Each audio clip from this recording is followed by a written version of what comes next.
Hello there, this is Deborah, and today I am working on the Fall into Autumn 2019 soap. This is an international YouTube soap collaboration with 65 other amazing soap makers that's going to be participating. Today, actually in group 3 where we were supposed to have some red apple and orange pumpkin. So I'm going to give it my best shot here. I am doing the heated transfer method just to speed it up a few things there. I'm actually going to be putting some pumpkin puree and some apple puree into my soap here. So with further ado, I'm just going to let it rock and roll and we shall see what happens. If I don't come back in this part of the video, I will come back at the cutting part. Trying to keep this video not too long so that you can enjoy it and you will stick around, and I hope you will, because I'm having a lot of fun making soap. Okay, talk to you in a little bit.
Okay, well, I'm back with the cut of the soap, and this is Plan B, because Plan A did fail on me, so I'm at Plan B. We shall see how it goes. I've had a little ricin in this soap as well. This piece looks pretty good. I'm actually in a group 3. There's 3 groups, I believe. Group 3 that I'm in, we was using red for the apple and orange for the pumpkin. And my red, when I was mixing it, I don't know what happened, but it just got lighter, almost orange. But I'm hoping, as I cut it, it does look a lot darker than it did. The soap is extremely soft. I did have it in the refrigerator for a little while, in the freezer actually. It does have some ricin, a little bit ooze in there, so I'm going to let it sit for a few days and see how it turns out. And it might have to go back to the drawing board and go and be hot process method. Not sure yet. I have had it to be soft before and just kind of ride it out, let it harden to see what happens from there, and then test it, make sure that the lye is completely out of it, and it was fine. So we shall see how this turn out. With the puree apple and puree pumpkin, I've done the pumpkin puree before, but not with the apple. But I've done carrots, puree carrots, and that came out really good too. So like I said, the soap is a little bit soft there, and I do see some oozing a little bit here and there, so we shall see. But this is my Plan B, because Plan A, it went down. It didn't go at all. It just didn't work. So like I said, I'm going to let this harden more and do some evaluation on it and test it to see where I'm at. And if I have to hot process it, I will. This was a lot of fun making this soap. I'm a little disappointed with Plan A because that was a really pretty soap. It was really pretty. Had a lot of embeds and everything, but I just overkilled it and it just didn't come out good. So this is Plan B, and there won't be any Plan C. This is it. Sometimes you just gotta know when to hold them and fold them. But it smells amazing. The fragrance that I used for the in the soap was actually 2 fragrances. I used Applejack Peel from Brahmaberry for the apple puree, and I used pumpkin spice for the pumpkin, and that's from Be Scented. So those 2 scents together smells really amazing.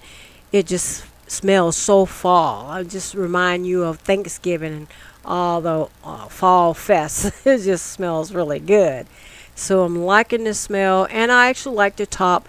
I was debating on the top if I should go and do a bunch of bling bling fancy stuff, and then I just came down to just put some gold glitter and just be all right with it because it is pretty.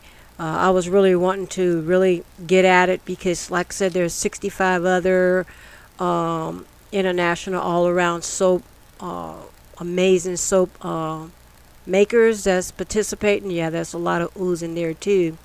So we shall see how this turn out. But I was not going to do Plan C because I was waiting to see what this cut looked like, and I'm seeing what you're seeing, and pretty much just gotta see what happens there. But I did have a lot of fun in this collaboration. It seems like there was a lot of setbacks in it, but I was going to press on no matter what, because, after having a flower shop for almost 20 years, you just learn to, working with raw material, you learn how to take the material and make something really pretty out of it. And it's the same with soap. It's a lot of raw material, a lot of oils and stuff, and you bring it together and you make soap. And that's what's so much fun about it. And I think this is what I really enjoy about making soap and products, is watching the finished product. Like I said, I will be evaluating this soap to see what we got here and see what I need to do with it next, if I need to hot process it or if it wants it tests. And as you can see, I broke my wire there. The reason for that is because of Plan A. Working with the melt and pour soap, you don't use melt and pour to cut with this cutter. I've tried it before, and you know, it worked all right, but it was taking a chance. But this is from plan A. So all I can say is thank goodness that, you know, I was down to the last cut before it decided to do that. I do have some replacement guitar strings, so it's not a problem. So I'm just going to go ahead and cut this piece, and I'm just glad that it broke. If it was going to break, it break at the very end. So that kind of tell you what the day was going to be like after plan A. You just never know what's going to happen, so you just got to be prepared and be all right with it and keep on moving.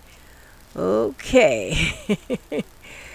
This last little piece, it looks pretty nice. No oozing. But like I said, I had a lot of fun. I hope you check out the other YouTubers, and thank you for watching this video. Have an awesome and a blessed day. Bye now.